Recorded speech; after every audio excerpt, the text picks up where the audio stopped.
Olá, alunos, tudo bem? Sejam bem-vindos ao nosso segundo bimestre com a professora Daniele Neri e na disciplina de História. Então, vamos conhecer o nosso tema de hoje e boas-vindas a todos e todas a mais um bimestre. Vamos começar?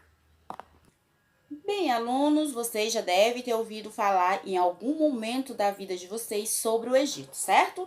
Pois bem, o nosso assunto da aula de hoje é o Egito Antigo e o Reino de Kush. Então, nele nós vamos ampliar conhecimento, falar um pouco sobre as pirâmides, sobre a mumificação, divisão econômica e social, assim como os faraós negros lá do Reino de Kush. Vamos dar início à nossa aulinha, um assunto bem agradável.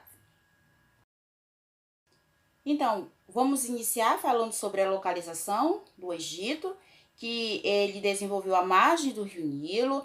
Esse rio, ele nasce, é um rio que nasce em um grande lago africano, percorre cerca ali de 6.800 km, que é quilômetro, e deságua no mar Mediterrâneo.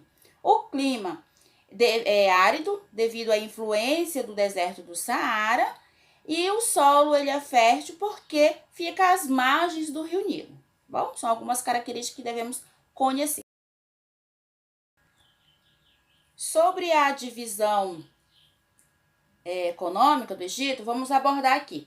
Na história econômica do Egito, predominou o modo de produção asiático. Que modo seria esse? Nesse modo, o Estado, faraó, era o dono de todas as terras, por isso ele controlava e organizava o trabalho agrícola da sociedade.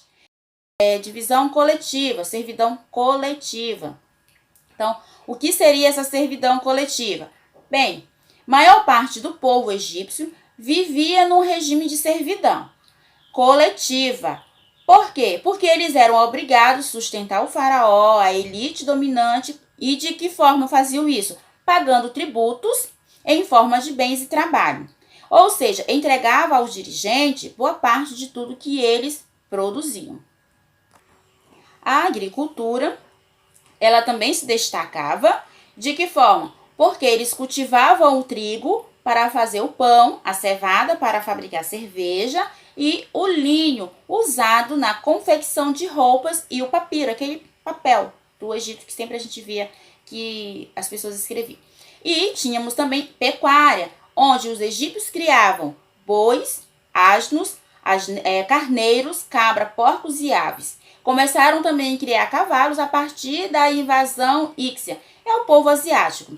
A carne era um alimento de luxo. Logo, o coletivo, o povo que vivia de servidão, do modo de servidão coletiva, os camponeses, então eles não tinham acesso à carne, porque era de luxo. Logo, somente a elite era quem tinha acesso a esse benefício. E a divisão, professora, social do Egito, de que forma era? Bem, a sociedade do Egito não tinha mobilidade social, ou seja, aquela mobilidade que se tu nasce aqui, na base da pirâmide, tu tem mobilidade de subir, ou seja, se tu vai nascer pobre, tu vai morrer pobre, tu não vai se tornar um faraó. Então, era ali sem mobilidade, não havia. O faraó, ele concentrava todos os poderes. E quais eram esses poderes? O administrativo, os militares e religiosos, embora tivesse ali o papado religioso, mas sempre ele intervia, certo? Havia também os nobres. Quem que eram os nobres e quais suas funções? Então, eram os administradores das províncias ou comandantes do exército. Os escribas eram os funcionários administrativos do Estado. Eles tinham como função cobrança de impostos, fiscalização e organização das leis. Havia também artesãos. Quem eram? Aqui eu trago alguns. Barbeiros, ourives, que eram aquelas pessoas que mexiam com ouro, os carpinteiros e os ferreiros. Havia também felais. Quem eram? Os camponeses. E o que esses camponeses faziam? Eles tinham a função de plantar, colher, arar, abrir canais, construir e consertar estradas, pontes, o que houvesse de necessidade. Eu venho aqui com o tema falando sobre a periodização da história política egípcia. Então, vamos falar um pouco sobre essa questão da política, que durante 3.000 anos o Egito ele passou por um período de grande brilho, decadência e muitas oscilações políticas. A história egípcia costuma ser dividida pré-dinástico, que ele vai de 5.000 a 3.000 anos antes de Cristo. E temos também o período dinástico, que ele é dividido em Império Antigo, Império Médio e Novo Império. Vamos falar aqui sobre o período pré-dinástico, vamos conhecer. Essa fase, ela antecedeu a formação da primeira dinastia egípcia. A sociedade estava dividida em várias comunidades chamadas de nomos. Então, no ano de 3.500, os nomos uniram-se, formando o Alto e o Baixo Egito. E no ano de 3.200, Menés, rei do Alto Egito, ele unificou os dois reinos e tornou o primeiro faraó.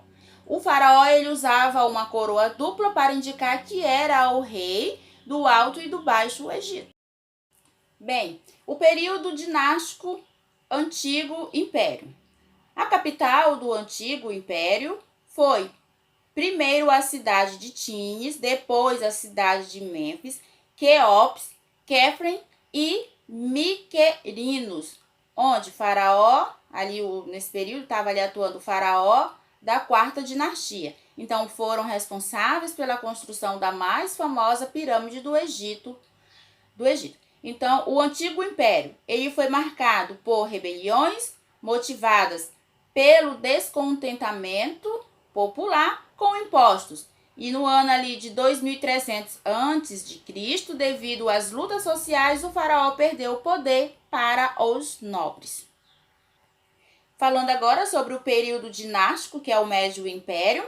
Então, a autoridade do faraó ela foi restaurada com o apoio da nobreza da cidade de Tebas. Então, durante o Médio Império, o Egito ele atingiu a estabilidade política, crescimento econômico e florescimento cultural, e isso determinou com a conquista militar da Núbia, região onde havia o ouro. Já no ano de 1750 a.C., o Egito ele foi invadido pelos Hicsos. Quem eram esses Hicsos? Povos militarmente superiores, ou seja, os povos asiáticos que nós havíamos falado, que ficaram 170 anos no poder. E o período dinástico, Novo Império, vamos entender. Então, com a expulsão dos Hicsos, iniciou uma grande expansão militar no Egito, utilizando-se de quê? Das técnicas aprendidas com os próprios Hicsos. Olha só. Então, eles estudaram os seus rivais e, com as mesmas técnicas, conseguem derrotá-los. Então, os egípcios invadiram Jerusalém, Damasco, Assur e Babilônia, ali no período do imperialismo. Porém, a partir do século XII a.C., o Egito ele foi sucessivamente invadido pelos assírios, persas, macedônios e em 30 a.C. pelos romanos. Bem, alunos, esse foi um pouquinho do assunto sobre o Egito. Vamos voltar com este assunto na nossa próxima aula. Fique com Deus e até mais. Tchau!